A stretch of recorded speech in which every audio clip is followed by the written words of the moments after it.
As you may be aware, a group of citizens have sued the government seeking removal of CBC.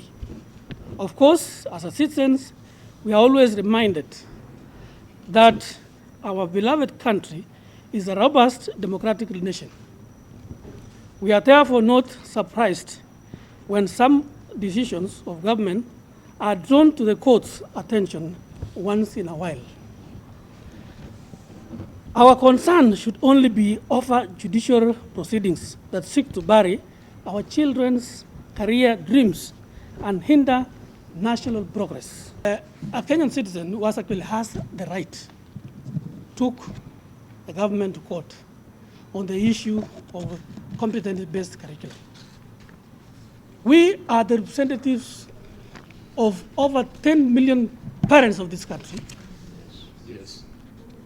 Who have taken their children to public schools, and we have not spoken. We have not taken the government to court.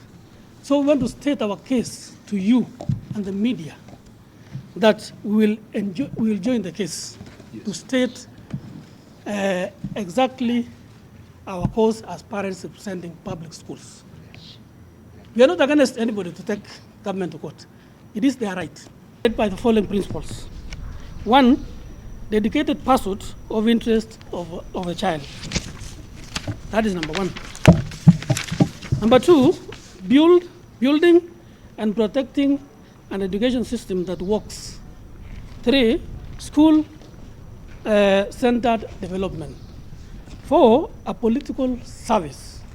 We don't engage in any politics because our interests are our children. And finally, number five, cooperation and collaboration with other stake players. The National Parents Association shall forever be grateful to the government of Kenya for introducing competence-based curriculum.